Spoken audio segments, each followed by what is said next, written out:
Welcome to Point Blank Period, Point Blank Period, Point blank period. Point blank period. Point Blank Period. No pressure. Can't have a baseball conversation without bringing up Ohtani. He's a great pitcher and a power hitter. Yo, this man's top 5. I'm still taking today's NFL. I'm going with the 90s. None of them are better than Brady. This is your argument? No, what I'm saying is, who's MVP? Do they not matter no more? Like, everything you said before that point is irrelevant. Not how the NFL works, baby. We drafted your replacement already. So I don't got to talk to no peons. Why not just come back and prove? This time he's really going off. Fireworks. Because we can't argue facts. What I told you when you got involved with this. This Grown is man business. Grown man business. Welcome to Point Blank Period Podcast, the best sports podcast, Point Blank Period. This is an impromptu podcast, and I don't know how impromptu it is, but we had to come here and state our case for this. This is our MVP race episode. So with that being said, I'm going to start with you, Mr. KD.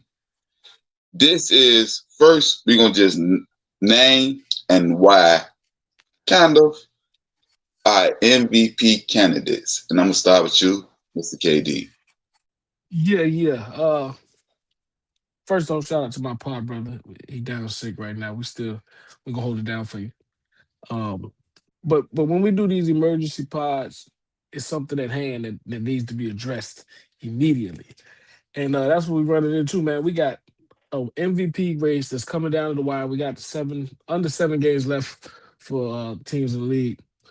And usually you get it down to a 1 or 2 guys at this point, but we're still in the heat of things. But we have 4 strong candidates, and IT is going to stretch for maybe 5. But out of that, this whole thing is nip and tuck. These last 6, 7 games are going to weigh heavy in these guys' candidacy, and especially that top 2 race, if you really want to dive into it. But all these guys are MVP candidates stand alone. It's just the fact that they're having all these great seasons at the same time, which, first off, before I dive into it, speaks to what I've said countless times. The NBA and the game of basketball is in a great place right now as far as the talent, the capabilities, the production around the league. I really believe we're about to enter into a golden era if we're not already in it. But let's start with somebody. I guess I'll start with Shea Butter, the reigning MVP. Let's start with the trophy he is right now. He has duplicated what he did last year. His team is still running through everybody. Number 1 seed in the West with strong separation, so to say, as far as when we count who's the better team out the league, really, if we're not even just limited to the Western Conference. So Shea, with his 32, 4-7, like I said, pretty much on pace. I think his scoring's a little higher, but pretty much on pace for the most part with what he did last season when he did bring home the trophy and bring home the championship. His big performances that swing is probably he had a 55-point game. He had a 51-point game. I want to say he had another 50-point game as well this season. And then, of course, I remember his 35, 15-9 overtime game against us with the game winner in a game that really mattered as far as standings and separation and tiebreakers. Shea has been dominant, man. And that's what puts him at, I ain't going to say the lead seat, but it puts him in a very, very comfortable seat when we talk about who will pull away with this MVP trophy this season. So that's Shea's candidacy. I think it speaks for itself. What you got on that, IT, for the reigning MVP? Nah, Shea may be the front runner right now, and he may be the front runner all season long. And I'm right there with you. I don't know if you've seen recently, he had a game winner, and they implemented the rule that you wanted to implement. He pushed off. I'm talking about straight on, like I've been telling you, that he be straight on pushing people. Hit the shot, called it off. He was like, I can't believe it. But I want to say it was the Detroit Pistons. I can't remember the exact game. Yeah. But long story short, it was the Detroit Pistons. But long story short, They still won the game. Yeah, I'm just saying that they trying to implement something that can slow him down. And I say all that to say this: only the NBA and the officials can slow Shea down. Nobody else. But go ahead with the rest of the people that you have on your list. Well, hold up, because you touched on something that I got to speak on because I'm firm about this. As much as you say that the refs can stop Shea, the refs right now, I think aid Shea. And I'm not saying they're doing it intentionally or whatever. He just learned how to manipulate the game, and that's what the greatest scorers do. But his calls is a reason that almost every coach around the league, after the game they play with OKC, comes out publicly and makes a claim for how the game is being officiated for Shea. There's a reason. If it was only one person saying that, you'd call him a hater or a loser or whatever. But there's a good selection of different coaches from all around the league that are feeling pretty adamant about the call and the whistle for Shea. So as much as you say the refs can't stop him, the problem is most of us believe the refs are really aiding him right now. Still a great No, I team. said the refs is the only one that can stop him. Not I can't know, but stop him. that's what I said. You said they can stop him, but I'm saying what we really focus on is right now they're aiding him. They are heavy into his style of play. But yeah, that's that. Like we can touch on that another day. But taking nothing from him, he's a top notch MVP candidate, top 3 player in the league for sure. You put him where you want. Uh, where we go Nah, next? don't Let's worry go. about it. We're gonna get to that point later in this segment. But I just want you to get off your 4 or 5, whoever you You think is start. You MVP. start the next one. Let's No, piggyback no, back and no, forth. no. Just your 4 of MVP. Go ahead. Well, we got the same 4. Hopefully, if you got Nah, logic. nah, go ahead. But I want to hear your Luca. reason why. I don't want to chime in yet until I hear your 4 and why. Well, then we go Luca. I go Luca next. Um, Luca is a Hold on. Let me ask you one question. Are you ranking these, or are you just saying this is no. who I'm you not got? ranking.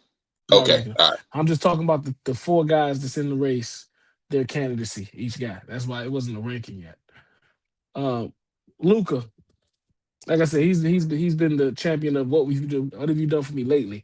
Luca has been pretty good all season, but within the last probably this whole month, to be honest, Luca has just taken off into that realm that we've seen him do sometimes early in the season. But this time he's picked it up in the later in the season. Kudos for being healthy, and that plays a big part, getting in shape and being able to endure the strength of the season or the length of the season. But Luca's with his season averages of 34, 8, and 8, that's just phenomenal. He's the leading scorer in the league right now. That's phenomenal. But when you dive into the what have you done for me lately, Luca's last 5 games was a 41-point performance, 43-point performance, 32-point performance, 33-point performance, and a 60-point performance. And that's not accounting for the assists and the rebounds that he also contributes to the game each night.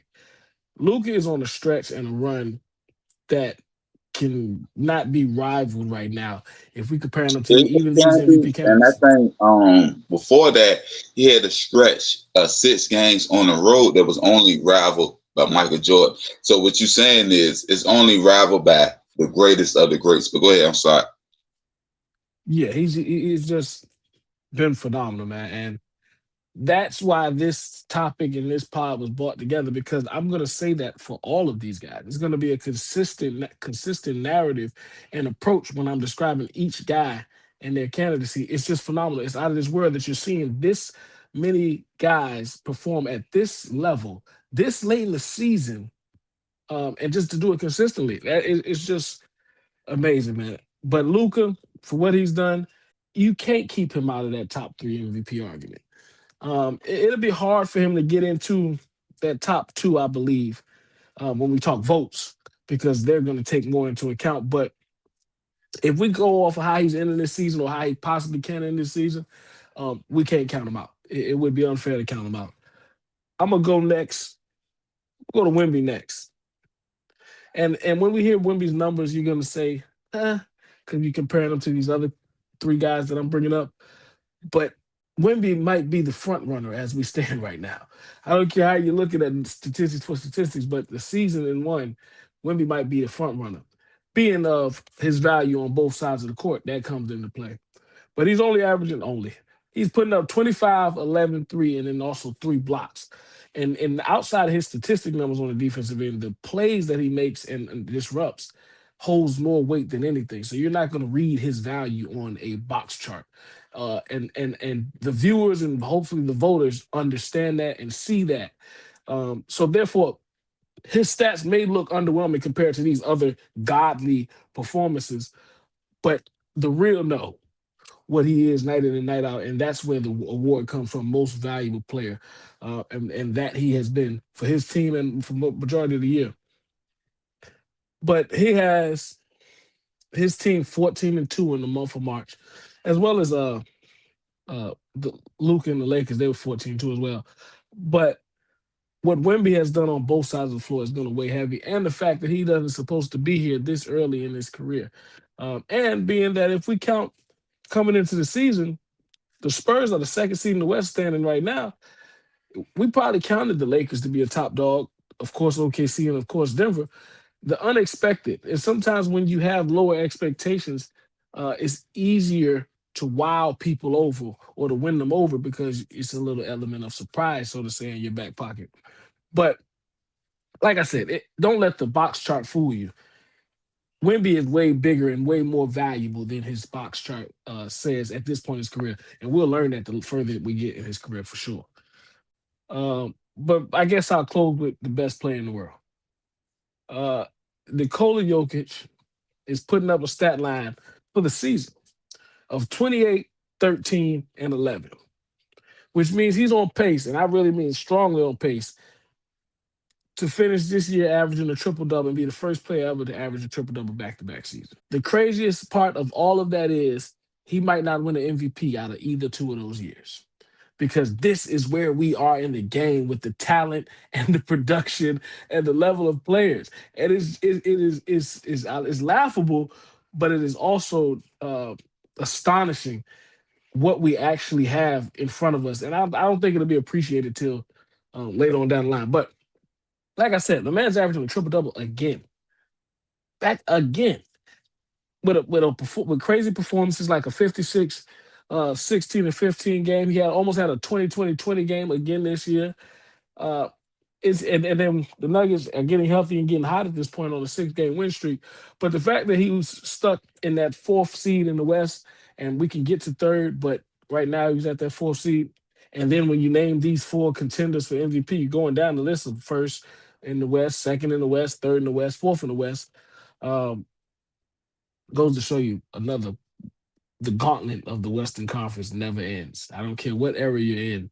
The Western Conference gauntlet is just consistently troubling. But that's just how it's going to end. And then him being lower in the standings is going to hurt against him. But if we talk about numbers for numbers, it's going to be hard to put any statistical gain over 28, 13, and 11, especially when you can account that he's done this in back-to-back years. But this is where we at, man. That's why this MVP race is so alarming, but this is where we at in the game. And the best news, get used to it, because these guys that we're naming, these are none of the old heads. This is where the game is going. This is the future torch holders. So we're in a good spot, man. And I've countlessly said it. We're in a good spot, and this MVP race is evident of it, if nothing else. So I guess this is why I drop mines in. So I just want to ask you this one question, Mr. KD. How is Jaylen Brown is not in your top 5 over Luka?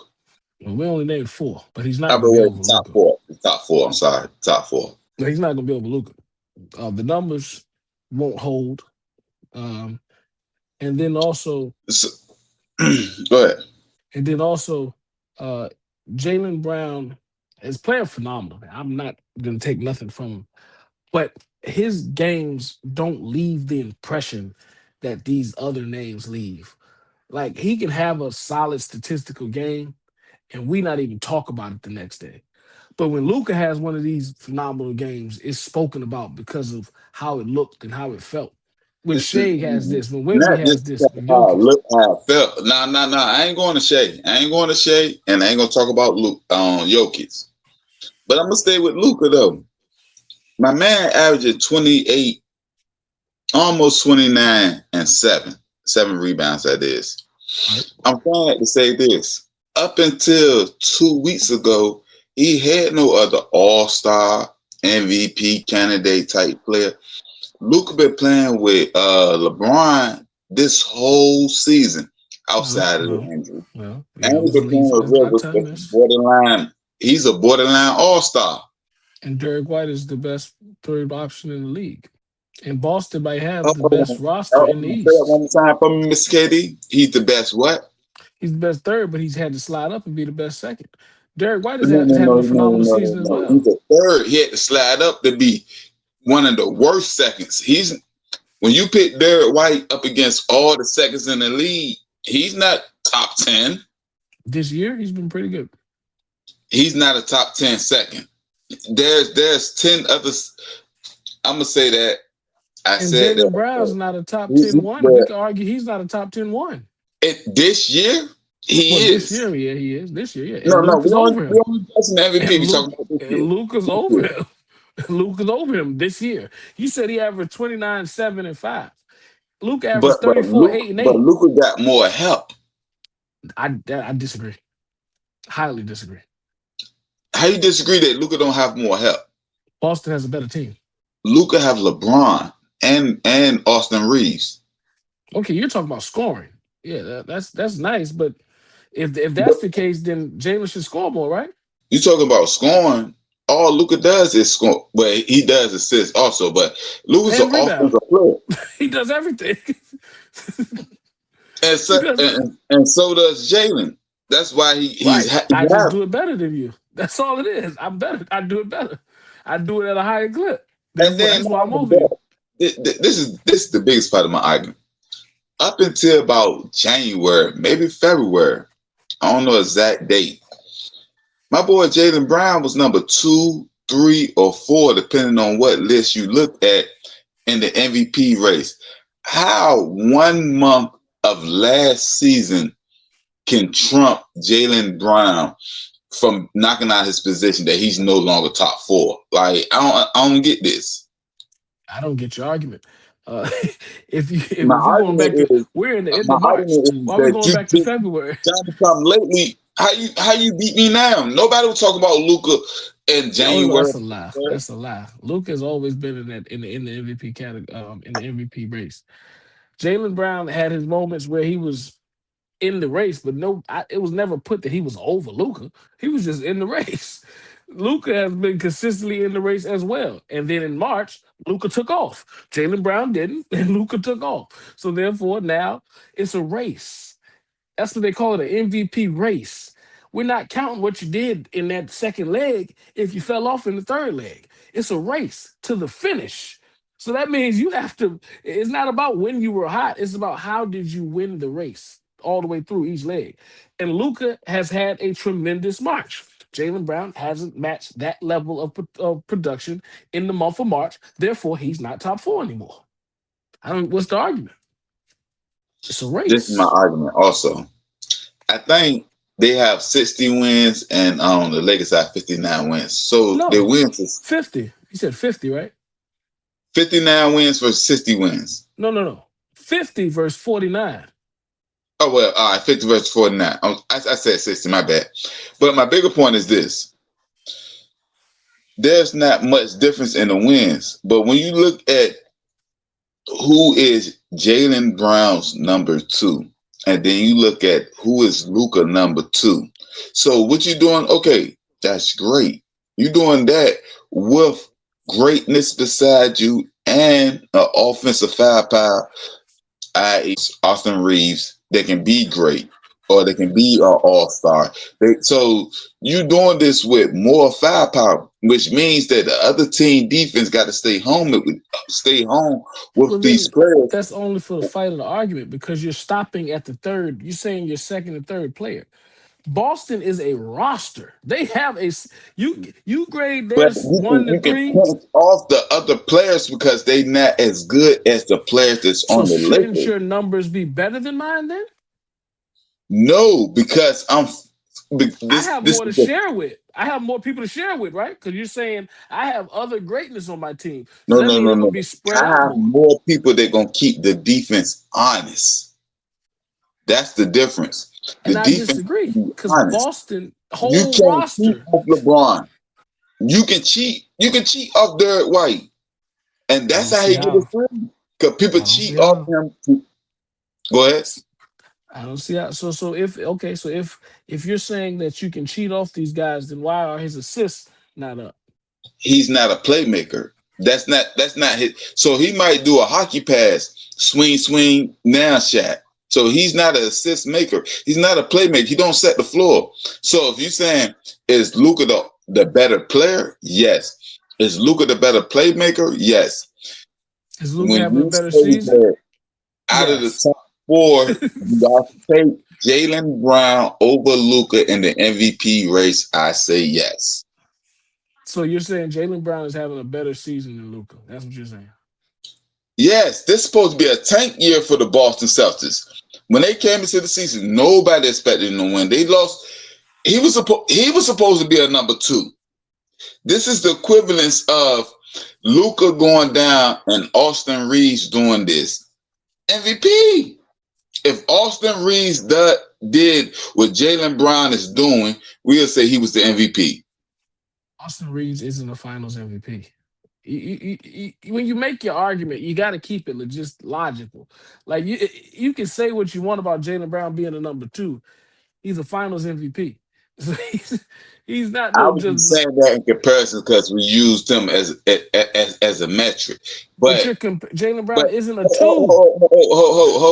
To your point, if Steph Curry went down, Iguodala led the team. So to go to the one-on-one comparison, that make you feel better. No, because now you're going all the way off the board. What I'm saying is Jaylen Brown is not a 2. He was an MVP. Jaylen Brown isn't a 2. What is he? 1A, 1B. That's how they are now. And that was the argument we had on last podcast. I want everybody to check that out, please. Episode 49. We're not in San Francisco anymore. But like what I was saying, Mr. KD, my point is he went from that co-pilot chair to the pilot chair and flew this plane perfectly without the help of a co-pilot. He ain't got a co-pilot. Luka has a co-pilot. Who is the co-pilot for Jaylen Brown? You got to count injuries, man. Not for most of the year. They just started getting healthy. No. Who is the co-pilot for Jaylen Brown? Derek White. And with that being said, this argument was won by me. There's no way in the world you're telling me Jaylen Brown's a better co-pilot than these other people. But no, I'm not. We're not arguing who's better co-pilots. That's the argument you want to make. The argument, the base of it is who has a better season. That makes you more valuable. No, the person that averages more points. The person that averages more points, rebounds, and assists, they're more valuable because they're delivering on 3 different lows of the game that the team that they're on is dependent on. That is value. Why you doing all this argument? I'm gonna ask you this one question, including Jaylen Brown. Please rank these players that you got in your MVP listing from 1 through 5. I got Shea, Wemby, Jokic, Luka. Hold on. You got Wemby and Luka better players than Jokic? No, it's not better players. You said MVP, right? Oh, I thought we was ranking them as okay. You just said MVP. I thought we was ranking them as players. Well, you got to reword the question. You said we ranked them as the MVPs this year. Oh, my bad. I meant to say your MVP predictions, rank them as players. That was the point I was saying. Oh, well then, yeah, it's Jokic first. Jokic, that second spot is tough. Nah, Shea, Jokic, Shea, Luka, Wemby. But Wemby's gonna climb that ladder very quickly. On, you didn't even say Brown name. Brown at 5. Like, get up in. I said your 5. like the disrespect don't stop. I never put him 5th. You put him your 5th in the MVP race. I didn't put him 5th. I gotta look into it. He's a candidate, but I'm not certain of that. Wow. I have been preaching for Jaylen Brown. I'm the one on this podcast that's been speaking for Jaylen Brown's MVP candidacy. So I'm not discrediting him by any means. But when you say these guys, they're having better seasons than him. He's having a great season. It's just that's what happened with Jokic last year. Even though I still think his season was better than Shea. But it wasn't a matter of you having a bad season, me having a good season. Whose season's better? And it sometimes it comes to pulling teeth. Like this race is going to be super tight between these four because it's really going to come down to a preference thing. And the thing that I hate goes into the voting, and it always bleeds its way into it. They would rather give it to a new name than a repeat name. So that's why Wemby probably Jaylen Brown. Well, we're not going to give it to the fifth person. That would be blasphemous. If it's between one or two, we can give it to the person that's hasn't had it yet. We're not going to skip 3 names just to give somebody a trophy. Luka hasn't had it yet. With that being said, we're gonna get to our last topic of the night: winning the MVP, and we're gonna throw Jaylen Brown inside this argument also. I got another thing I really want to argue with you about, but hey man, why you keep throwing Jaylen? that's he top 5. We only talk about the top 4, man. We talk about the tight You race. only talk about the top 4. I'm talking about all 5 of these people. But with that being said, that part ain't closed, man. There's no these said what, four. The 4 are in a cluster. That's why we called the part to talk the about 5 them. are in the cluster. That fifth, sixth man. The 5th and 6th person is closer than the top 4. Him and Cade are fighting. Cade isn't even eligible, but they're fighting. When I make my ballot, that's a whole nother story. But with that being said, this is the Brunson too. If any of these 5 players win the MVP, what would that mean for their legacy? It'll just be the first of multiple, probably, for the 4 top players. Jokic with having 3 already, 4 would put him in the realm of greatness. I think it's LeBron and I'm lost right now. It's only 2 guys that's got the 4. Wemby, it'll be his first at this young age. He'll be the youngest to ever do it, surpassing Derrick Rose. So it'll be monumental for him in that point. Luka, some people say he's been robbed maybe a time or 2. But this has been his healthiest season. I feel his best season, if we're not counting playoff success, because of course that's going to go to his Mavericks year when they ran to the finals. But he took his health serious this offseason, and it paid off immediately in this season. So it'll be monumental for him to grasp that. And Shea, he'll be winning it back-to-back, and that puts him in charted territory as well, and it kind of solidifies his spot where he stands amongst his peers. But these guys, when we talk about these 4 guys, these are one of them. You keep saying 4. It's 5. It's 5. It's 5. Well, you can make your argument for that person, but he has a Finals MVP, so he's in a good round. But these guys, they're going to win multiple. Of course, Jokic already has multiple, but Luka, the only one that I can argue for because he's a little older than the other 2. But I think all these guys are going to have multiple MVPs before it's said and done. Yeah, for Luka, I think this solidified the position that he's already hold. Because truth be told, he might be the most talented international player in the NBA, period. And I know you think it's Jokic, but that's what you think. Jokic, this would take him into, so now people is pitting him in that top 10. If he get 4 MVPs, he's definitely to the masses, not to me, but to the masses. He will be in the top 10. Shea, that just, now he's a made man. That second one makes him a made man. Wemby, the young pup, has arrived. I think he's arrived already, but if he get the MVP, that just means the young pup has arrived. Then this is Jaylen. I think out of everybody on this list, it's going to mean the most to him. Right. The most. And this goes to what Katie been arguing all night about. He ain't that guy. And he may not be. He may be 1B or the number 2. But if he gets a final MVP and a seasonal MVP, that just solidifies his Hall of Fame candidacy, even though I believe he's going to be a Hall of Fame anyway. But I think out of everybody for their legacy, he needs it the most for his legacy more than anybody else in this candidacy because it will help boost him further than anybody else. What's your thoughts about that, Mr. KD? Yeah, because he's at the bottom. So of course he would benefit the most because he needs it to gain traction. And I'm not disrespecting him. Jaylen Brown's a No, great player. hold on, Mr. I'm KD. just Mr. saying KD. I didn't set you up for that question for you to throw shade at the man. Say he at the bottom. that's why I was Now, clarifying. But when you name the guys we named, he's at the bottom. We're not saying Jaylen Brown is so, not better so, than Luka. so, He's not so better you than telling Wemby. me He's the not better top than four Jokic. players is international? The top 5 to 6 players are international. Because Giannis is in there. You got to put Giannis in that list.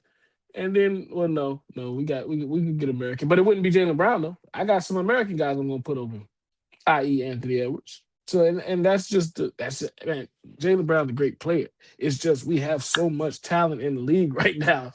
It is hard to scrape But to the top, man. and then the talent point, but the bigger point, but I'm getting at is how this would elevate them and their legacy. So Right. you saying because he's the furthest down that would elevate him the most.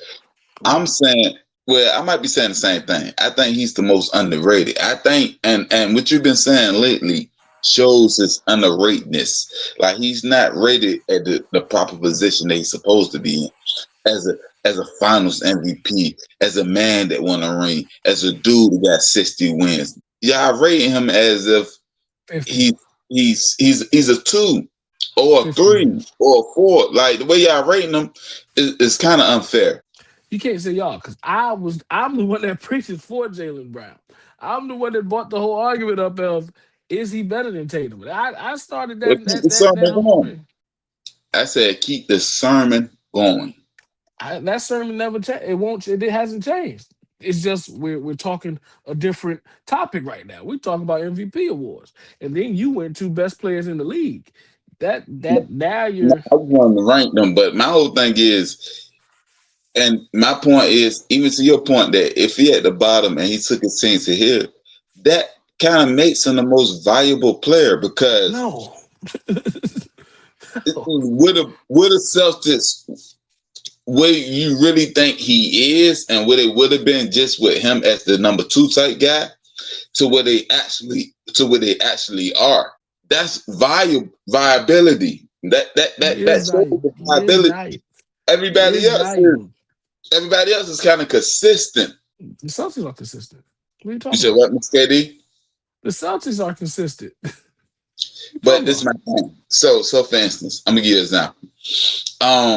Charles Barkley, when he went to the Suns, I think 93, whatever the case may be, he left Philadelphia 76ers, went to the Suns, I think 93, and they got all the way to the finals and lost to Jordan. Jordan was the better player, but from where he took the Suns to where they eventually went at, obviously they didn't know they were going to get to the finals when they gave him the award because the award is awarded before the finals start. So the point of me saying that is I equate that to Jaylen Brown. Everybody thought that there was going to be a down year for Boston, and where he took Boston, that's why he's the most valuable, because he shows his viability and his ability to take this team without him that may be a 20-win team to a 50-win team. He's a 30-plus point, maybe 25 game plus player. Like anybody else adding 25 plus wins to their team. Now you may say because the team win 40 already without him, but what I'm saying is that's how valuable he is. Yeah, and I'm not saying he isn't valuable. He's just not more valuable than the guys that are ahead of him. He's not more valuable than Shea. He's not more valuable than Jokic. He's not more valuable than Wemby. He's not more valuable than Luka this year. That's the way the cookie crumbles. If you want to argue for him for 5th, you have way better of an argument. But if you're trying to put him to jump any of those 4 guys, I'm not seeing it. Nah, I'm arguing for it to be the 4-5, really 4. Like to take Luka, one of them people out, and even and I don't want to do this, but I'm gonna have to do it. Maybe even Wembanyama. Would you say he averages 25 points? Maybe I gotta I ain't saying who he can take out, but what I am saying is Go ahead. 57 wins. What I am saying is I deserve to be in that top 4 conversation. Who you got to take out, so you got to take out. That's on you. That's on the commentators. But you deserve that. And Luka only been getting hot lately. And this is another thing before we end. A lot of the teams that Luka have been beating lately are teams that's been tanking to lose. So that's another equation in this paradigm that people not put into the equation. Like, you're not just winning, but you winning against teams that been tanking. I don't care who you playing. If you putting up 40, you earned it. 60, you earned it. Then you string them together, you earned it. All right. Luka, With that being Luka is just phenomenal right now. He's on the run, and that's like I said earlier. It's called the MVP race. You can start great, and if you don't finish great, you lose the race. That's just how it goes. With that being said, I'm gonna let you know who always gonna finish this race as great. That's us. We ain't gonna play. We out.